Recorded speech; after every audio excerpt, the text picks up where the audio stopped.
ये है अरिशमा मरियम, जो कि है तो 26 साल की और पाकिस्तान की पहली ढोल प्लेयर भी है और साथ गाने भी गाती है। मैं करती ही फैमिली इवेंट्स हूँ। जो मैं चार्ज करती हूँ उससे डबल ट्रिपल मुझे ऑफर करते हैं कि जी हमारा मर्दों वाला इवेंट है तो वो आप कर देंगे। इनका लाइफस्टाइल कैसा है और माहाना कितना कमाती हैं, जानिए इस वीडियो में।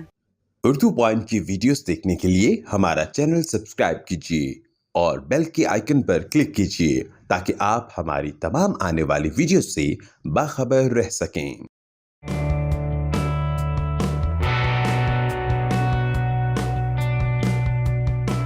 आप पाकिस्तान की पहली ऐसी खातून है जिन्होंने ढोल बजाने का ट्रेंड सेट किया। क्या सोच के ढोल बजाना स्टार्ट किया था? मुझे डिफरेंट इंस्ट्रूमेंट्स प्ले करने का शौक था, लाइक गिटार, हारमोनियम, कॉन्गो। उसके बाद आई जंप इनटू ढोल और जब से आई स्टार्टेड ढोल लोगों का बहुत अच्छा रिस्पॉन्स है। बहुत अच्छा रिस्पांस डेफिनेटली होगा, जो कि आपने इंस्ट्रूमेंट ही ऐसा लिया है जिसके ऊपर लोग कहते हैं अंदर से उनका भंगड़ा फील आती है। पाकिस्तान में कोई ऐसी थी भी नहीं जब आई स्टार्टेड ढोल। अभी मैंने देखा है काफ़ी बंदियों ने जंप इन किया है, बहुत ज़्यादा।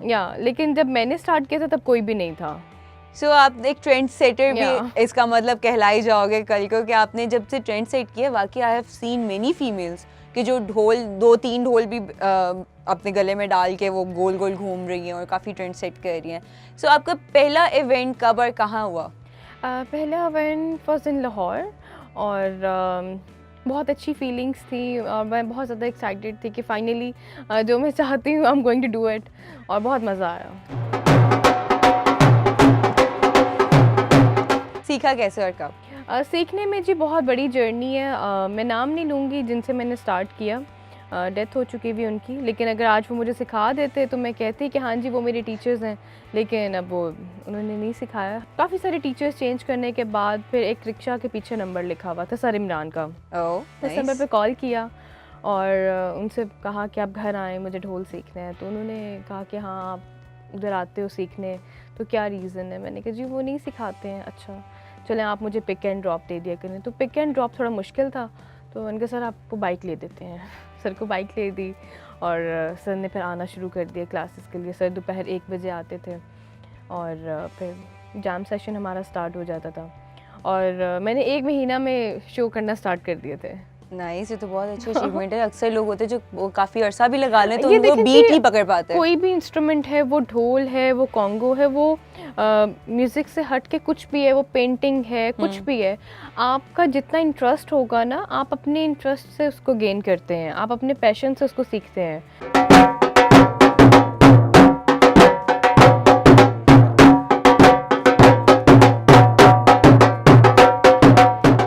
ये शौक आपने अपना कंप्लीट जब किया या जैसे भी स्टार्ट किया, आपकी फैमिली ने आपको कितना सपोर्ट किया? मेरी पूरी फैमिली जी बहुत ज़्यादा सपोर्टिव है, स्पेशली मेरी मदर और फादर का बहुत ज़्यादा सपोर्ट रहा है मुझे। तो फैमिली तो चले साथ होती ही है, लेकिन पेरेंट्स का ज़्यादा सपोर्ट रहा है। अब मंथ के कितने शोज़ कर लेती हैं? ये तो कभी काउंट नहीं किया। और मंथ का कितना कमा लेती है? ये भी कभी काउंट नहीं किया। वाह, एक बंदा जो कमा रहा है वो ना अपना पर डे। अच्छा, पर इवेंट आप कितना चार्ज करती हैं वो तो बता दें। 15 Pro Max 5 से 6 लाख मतलब कि मैक्सिमम, राइट, पर इवेंट। अच्छा, आप मेल्स इवेंट भी कवर करती हैं या you have your own boundaries? नहीं, मेरी कुछ बाउंड्रीज हैं, उनको मैं क्रॉस नहीं करती हूँ। जैसे कि मैं करती ही फैमिली इवेंट्स हूँ। जो मैं चार्ज करती हूँ उससे डबल ट्रिपल मुझे ऑफ़र करते हैं कि जी हमारा मर्दों वाला इवेंट है तो वो आप कर दें कि जी आपको हम एक स्टेज दे देंगे, आप अपने बैंड मेंबर्स के साथ वो प्ले करें और हम सब आगे भंगड़ा करेंगे, हम दूल्हे की एंट्री करवाएंगे। तो वो पॉसिबल नहीं है। ऐसे इवेंट्स मैंने आज तक नहीं किए और फर्दर इन फ्यूचर इंशाल्लाह मैं करूँगी भी नहीं।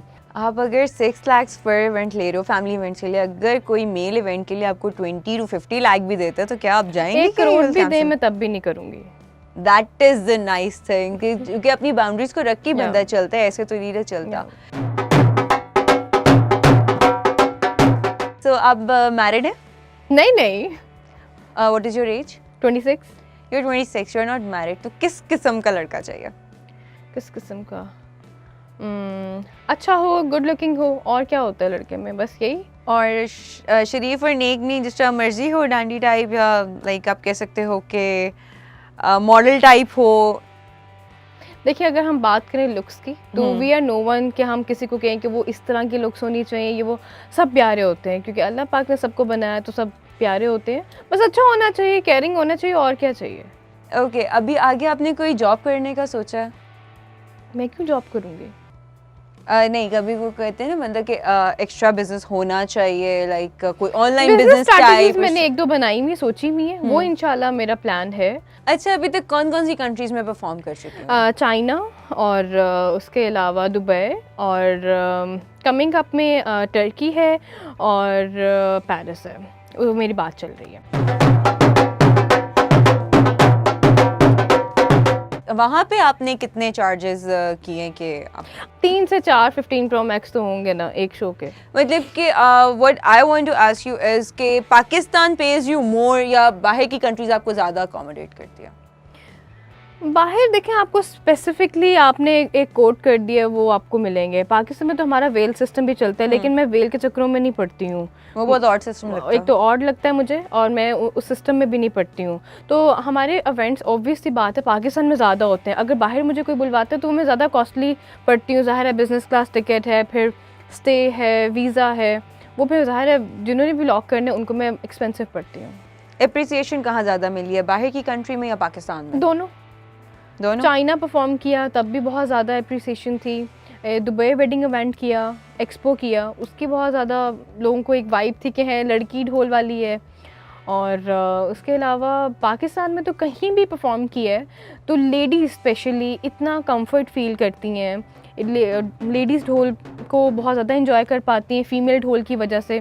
मेल ढोल के साथ वो इतना इंजॉय नहीं कर पाती हैं। तो फीमेल ढोल का एक ये बेनिफिट है कि वो भंगड़ा इजीली कर पाती हैं। आप कितनी बीट्स टोटल बजा लेती हैं? अब इसमें काउंट तो नहीं हम कर सकते हैं कि जी मैं 2 बीट्स मल्टीपल प्ले है करती हूँ, मैं 4 बीट्स प्ले करती हूँ। कुछ आपकी अपनी क्रिएशन होती है, कुछ आपने वैसे ही प्ले करते हुए समटाइम क्या होता है कि गलत स्टिक लग जाती है।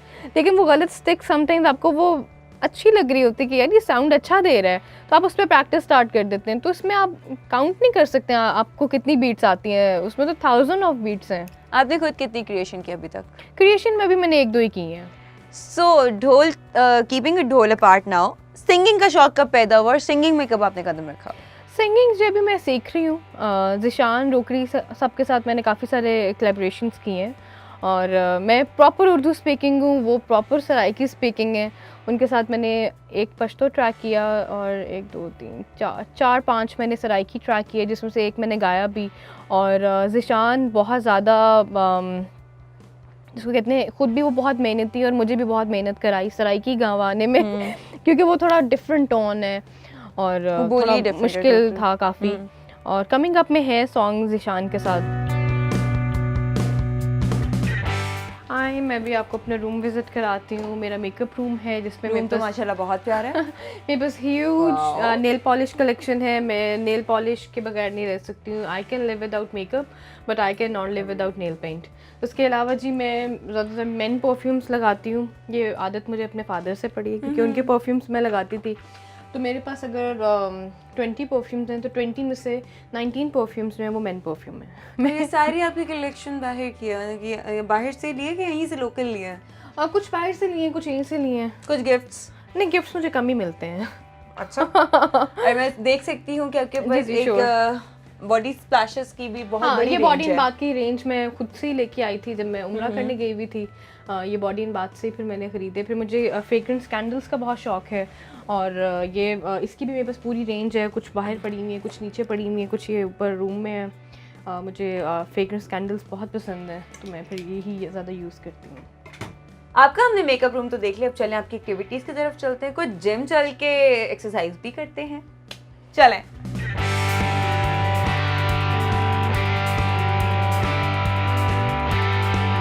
ड्राइविंग कब सीखी आपने? ड्राइविंग मैं बहुत छोटी थी जब मैं ड्राइव स्टार्ट कर दी थी। आई गेस 2010 की बात है या और अपने घर में प्रो ड्राइवर हूँ मैं। प्रो ड्राइवर मतलब जैसे रिवर्स लेके जाना, रिवर्स गाड़ी लगा लेना, छोटी सी जगह से भी गाड़ी गुजार लेना, रेसिंग करना, ये सब दबंग किस्म की ड्राइवर हैं आप? हाँ, मेरे घर वाले कहते हैं। इसके अलावा फ्रेंड्स के साथ हैंग आउट करने में आप लाइक ज़्यादा इंटरेस्टेड बंदा होता है? कितना मज़ा आता है आपको फ्रेंड्स के साथ जाने में, आने में? या मेरा जो सबसे अच्छा टाइम होता है वो मेरी मदर के साथ ही होता है। तो मेरी कोशिश यही होती है कि मैं अपनी मदर के साथ ही घूमूं। लंच करना है, डिनर करना है, बाहर घूमना है, शॉपिंग पे जाना है, मैं मामा के साथ ही जाऊँ। फ्रेंड्स हैं लेकिन सबसे ज़्यादा जो मेरा बेस्ट टाइम होता है वो मामा के साथ ही गुजरता है। तो आजकल हम एक स्टोरी सुन रहे हैं आपके बारे में कि शायद ज़ीशान के साथ आपका कोई बहुत ज़्यादा अफेयर लाइक स्कैंडल्स बन रहे हैं, उसका क्या सीन है, वो क्या स्टोरी है? हमारी कोलैबोरेशंस जो हैं वो बहुत ज़्यादा हम करते हैं, हमारे सॉन्ग्स जो हैं वो ट्रेंडिंग पे रहते हैं, तो लोग अपने चैनल को बूस्ट देने के लिए ज़ीशान रोकरी एंड अरिश्मा मरियम का अफेयर की वीडियो मंजर आम पे आ गई प्लस हाँ, तो वो सिर्फ व्यूज़ लेने का एक तरीका है, ऐसी कोई बात नहीं है। Zeeshan is very good friend of mine, Zeeshan is very good colleague of mine, इसके अलावा कुछ ऐसी बात नहीं। सो हेल्दी रहने के लिए ट्रेडमिल के अलावा और कौन कौन सी एक्सरसाइजेस करती हैं? जैसे मैंने आपको बताया, मैं ट्रेडमिल के अलावा और कोई एक्सरसाइज नहीं करती हूँ, बिकॉज मेरा बैक पेन निकल आता है, मैंने ढोल उठाना होता है, तो मैं सिर्फ ट्रेडमिल ही करती हूँ। और वेट को मेंटेन करने के लिए कौन सी डाइट लेती हैं? वो मामा बनाती हैं और मामा को पता होता है जब मैं डाइट पे हूँ मैंने क्या खाना है। डेली ज़ाहिर है चेंज होता है क्योंकि मेरा दिल ना भर जाए। बॉइल्ड एग हो गया, साथ में एक स्लाइस हो गया ब्राउन ब्रेड का, कभी कभार पीनट बटर के साथ हो गया, ब्लैक कॉफ़ी हो गई, फिर दोपहर में फ्रूट्स आ गए, फिर उससे शाम में जब मंचिंग का मूड होता है तो मामा कभी कोई स्टेक बना लेती हैं, कोई स्टीम चिकन बना लेती हैं। रात में फिर जो घर में कोई भी ग्रेवी बनी हुई है, कोई वेजिटेबल बनी हुई है या चिकन बना हुआ है, वो फिर एक रोटी बस।